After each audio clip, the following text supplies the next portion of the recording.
Caitlin is fantastic, and I think she's going to have an incredible career in the WNBA. There are women that were worthy of coverage prior to her arriving, and I just will not be silenced when it comes to that. Here we go again. Why is Caitlin Clark popular? Caitlin Clark is only popular because she is white. That is a narrative that is very popular among the morons. Major moron, Monica McNutt, how she has a job, I absolutely know, at ESPN. The one thing that I cannot deny is the amount of little girls that were showing up to follow her. Why her? Well, but she was a white girl from the middle of America. You think anybody cares if Dejournay Carrington knocks Kennedy Carter on her ass? No. You think anybody cares if Angel Reese misses her next 6 layups, falls down, shows her ass, and claims sexism? No. We only care that Caitlin Clark is playing. We only care that Caitlin Clark is getting beat up. We only care that Caitlin Clark is hitting a deep three. We only care that Caitlin Clark is getting poked in the eye. Everybody else can poke everybody else in the eye. The reason we care because her game is something we have. Things between Caitlin Clark and her critics already felt tense. Then it exploded. A legal bombshell just sent shockwaves through the sports world. Reports just broke that Clark has filed a formal complaint against ESPN's Monica McNutt. Her claim that McNutt spread racially loaded lies, dragged her name through the mud, disrespected her fan base, and tried to derail the biggest breakout the WNBA has ever seen. Quick pause. If you're enjoying this, drop a like and hit subscribe.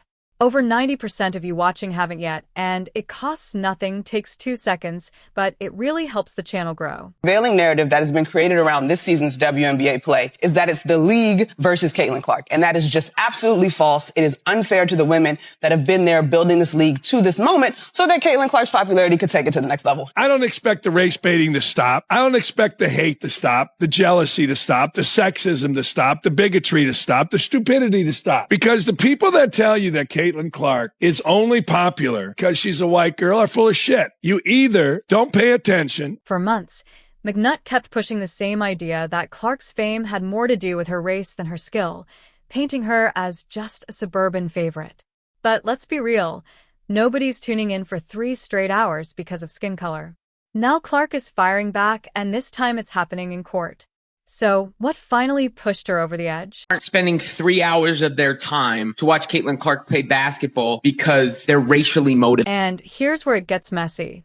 Word has McNutt's been breaking down behind closed doors. So, how did a simple hot take on TV spiral into an actual lawsuit? Let's get into it. Here's what Caitlin Clark said. Y'all come at me like this, I'm not doing any interviews with you. Y'all keep coming at it with these dumbasses, Monica McNutt. I'm done with you. I'm not doing interviews with you. We'll go play in the Unrivaled League, and let's see which league gets going. And then let's see where the hell we're at. Your dumbasses at ESPN want to get up there and be racist as hell towards me? I don't participate in racism. Next time I hear that bullshit, we ain't playing in a game that you're Buckle up, because what's about to unfold could shake up sports media for good. Drop a CC in the comments if you're team Caitlin Clark. If you believe her success comes from pure talent, not skin color. Let's show the world that hard work and honesty still means something. These women, Monica McNutt, they're either too arrogant or too stupid to understand that what they've said all along about Caitlin Clark is just simply wrong. If it was because she was white, Sabrina Ionescu would have changed and brought the WNBA and turned it on its head. But she is not turning the W upside down on its head like Caitlin Clark is. Whoever these people are, none of these women are going to come back and say, yeah, you know what? We might have been wrong about, well, she's a white girl, and that's the reason she's so Everything started with what looked like just another routine interview. Monica McNutt, a rising name at ESPN and a regular voice on WNBA coverage, sat down with the BBC. The topic on the table was the massive media buzz around Caitlin Clark's rookie year. And that's when McNutt dropped a comment that would light the fuse on everything to come. Of the WNBA will continue their jealousy. They'll continue to hit, fight, knock Caitlin Clark on her ass, and Caitlin Clark's viewings will just go up, up, up. The WNBA draft ticket prices have come out, and thanks to the Caitlin Clark effect, ticket prices have skyrocketed for the WNBA draft. In fact, they've doubled. Hey Fever fans, it's Caitlin Clark. I can't wait to get to Indianapolis. I know you guys are excited. I am too. Go Fever! There's no way the WNBA could have draft and not have Caitlin Clark involved involved. Caitlin Clark appearance, commentary, something that's going to have her in the venue in front of people, even if it's just standing around. People are going to pay money to want to see that. Tell me once more how the Caitlin... Here's the moment that turned a simple interview into a full-blown controversy, and it all came down to one sentence. Monica McNutt suggested that Caitlin Clark's massive fan base existed largely because she was a white girl from small-town America, that she represented something to people, and it wasn't really about her personality or her words. That single line completely flipped the conversation. Basketball fans quickly pushed back, arguing that Clark's game is what sells, not her skin. She doesn't say much, but when she plays, everyone's eyes are locked on her. It's the deep threes, the no-look passes, the way she took Iowa to heights nobody expected. Fans get pulled in by that kind of talent no matter what a player looks like. Even McNutt tried to soften things, admitting Clark was marketable and exciting to watch, but the damage was already done because she wasn't just talking about basketball anymore. She was suggesting Clark's whole rise was tied to race rather than skill. And that's exactly where things turned toxic. Now, there were two camps. One saying Clark's fame was built on her being white, the other saying that take was flat-out ridiculous and rooted in jealousy. Critics jumped on the inconsistency right away. Nobody questions why players like Yo Wilson or Angel Ree inspire young black girls. That's seen as natural, but somehow when white fans connect with Clark, it becomes controversial. People demanded an explanation. If Clark's popularity was purely about race, why did her games pull in 10 million more viewers than Paige Bucher, who is also white? And people love to bring up Angel Ree as some kind of rival storyline, but the real numbers told a different tale. The biggest audience ever, nearly 19 million viewers, wasn't even an Angel Ree game. It was Iowa versus South Carolina. This year's championship featured two of the biggest stars in the sport. Yet, ratings dropped by more than half. This wasn't some small offhand comment. It hit every single fan who showed up for Clark. Kids waiting in line for hours holding handmade signs, wearing her jersey. Suddenly, they were being painted as part of some racial narrative they never signed up for. Imagine being a parent whose kid just loves watching a great player, only to be told that admiration is secretly about race. And the stats back up what fans were saying all along. Clark and Iowa broke every Final Four viewership record. People love pointing to her rivalry with Angel Ree as the reason for her fame. Except Ree never even played against Iowa in that tournament. She was at LSU the whole time. The story people wanted to tell just didn't match reality. Whatever McNutt meant to say about representation, most people heard something very different. That Clark's success wasn't earned, but handed to her simply because of where she was born. Meanwhile, ticket prices for the WNBA draft nearly doubled overnight, jumping from $50 to almost $100. That's not hype built on bias. That's raw, real demand. Clark herself didn't stay silent. She made it clear that you don't back down from bullies, and you definitely don't apologize just to make noise go away, because that only invites more of it. Backlash against McNutt came fast from podcasters, former athletes, and commentators across the political spectrum, all accusing her of injecting race into a story that never needed it. People pointed out that Clark's shooting range even surpasses Steph Curry's, and nobody questions why he's popular. It always circles back to the basketball. One analyst put it best. This wasn't just an attack on Clark, it was an attack on every young girl who looks up to her. And that's the line that people simply weren't willing to let slide. According to critics, McNutt's argument boiled down to something like this. Anyone who supports Clark must be tied to a certain political crowd. And to her, that crowd represented everything wrapped up in race. But the backlash didn't stop there. It kept growing. And soon, the hashtag #ProtectCaitlin was trending everywhere. Fans flooded social media with clips of Clark signing autographs for kids of every background, hugging young girls after games, no matter their race. It was proof fans said that her appeal had nothing to do with exclusion. Even little girls chimed in online saying they related to her because she felt real, relatable just like them. Parents openly said they felt comfortable bringing their kids to watch her play. For them, that mattered more than any narrative being pushed. Then came the personal attacks on McNutt herself. People pointed out she never played in the NBA. Heck, she wasn't even good enough for the WNBA. and some suggested that gap might explain the jealousy. McNutt never issued a public apology, and that silence only fueled more anger.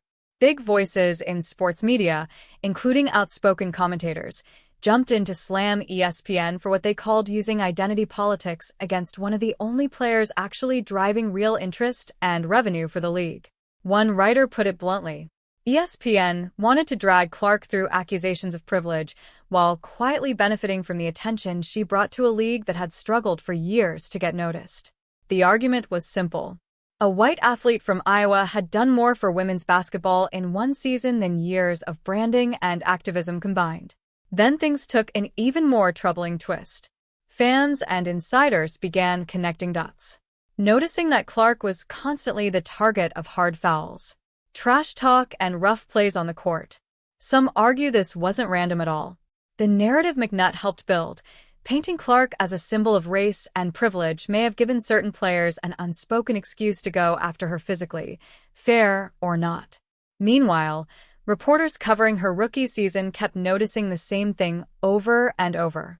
Little girls everywhere showing up with their parents filled with excitement just to see her play. And, to be fair, some pointed out the same energy existed around Angel Reese. Two fans attach themselves to different icons for all sorts of reasons, and that's normal. Still, many felt Clark, being a white girl from a heartland, carried a symbolism that wasn't necessarily her doing or her personality. It was projected onto her. Some even suggested that certain former players kept criticizing Clark on purpose, not just to boost their own profile, but to stir her fan base, keep them talking, keep them buying tickets, ultimately helping the league grow, whether that was the intention or not. So, when Clark finally stood up and said she'd had enough, nobody was surprised. What had shocked people was that it escalated into an actual lawsuit, but looking back, the signs were all there from the start. What began as a controversial comment on a talk show slowly spiraled into a full cultural firestorm, and now it's landed in a courtroom. Get ready, because this is the moment the gloves finally came off. Reports confirm that Caitlin Clark, the calm, composed rookie who's been carrying an entire league on her back, has officially taken legal action against Monica McNutt, accusing her of spreading racially charged lies, damaging her reputation, and stirring up hostility against her. This isn't some quiet PR dispute anymore. This is personal and it's real. Think about her game for a second. Logo threes, passes that remind you of Magic Johnson. A scoring touch and release like Steph Curry. That's the draw. That's why people watch. Yet, insiders say the lawsuit zeroes in on McNutt's repeated claims that Clark's rise had more to do with her race and relatability than with actual talent. It specifically calls out those viral comments where McNutt framed Clark's success as a product of racial preference rather than pure skill. According to Clark's legal team, those words didn't just sting, they caused real harm. The lawsuit lays it out clearly. Clark believes McNutt's comments triggered a domino effect. More physical play against her on the court, harsher media treatment, and constant attempts to downplay everything she's accomplished. She points to elbows in the face, mocking during interviews, and taunting from rival players as direct consequences of being painted as some symbol of privilege. What started as commentary, the suit argues, turned her into an actual target. And this goes far beyond sports. Instead of being celebrated for pulling the WNBA into the mainstream spotlight, Clark says she was met with resistance and ridicule. Her legal filing argues that McNutt's words reinforced a harmful and outdated idea that success in women's basketball only counts if it fits a certain narrative. And by reducing her fan base to nothing but racial bias, McNutt didn't just insult Clark's supporters. She deepened divisions in a league that was already fighting to grow and unite. The numbers tell their own story. Since Clark entered the draft, ticket sales, TV ratings, merchandise, and overall visibility for the league have exploded. The lawsuit argues she didn't just play basketball. She single-handedly revived interest in the entire league. And McNutt's attempt to reduce that impact to race wasn't just wrong, it was damaging. Behind the scenes, the emotional fallout has reportedly been intense. Sources say McNutt was visibly shaken after being served, even seen in tears, stunned that what she thought was routine analysis had turned into a full legal battle. But for Clark, the damage was already done, and there was no turning back. Meanwhile, the WNBA just posted its biggest attendance numbers in 20 years, over 2-3 million fans, a jump of 48% in a single year. That's not a coincidence. That's the Clark effect. And it's exactly why people are saying if she ever gets seriously hurt, the league could take a massive hit. This lawsuit has shaken more than just two people. It's shaken how sports media handles conversations around race, gender, and truth. Clark didn't ask for this fight. She didn't cut corners. She trained harder, played smarter, and earned every bit of her spotlight. And now, like every true champion, she's standing her ground when the noise got too loud and the story got twisted. McNutt now finds herself caught in a storm of her own making. One that could cost her both her career and public trust, because there's always a price when commentary crosses the line into character attacks. So tell us, whose side are you on in this fight for the soul of women's basketball? Drop your thoughts in the comments. Hit like if you believe truth matters more than spin, and subscribe because this story is far from over. More twists are coming. Until next time, stay sharp, stay real, and keep your eyes on the court.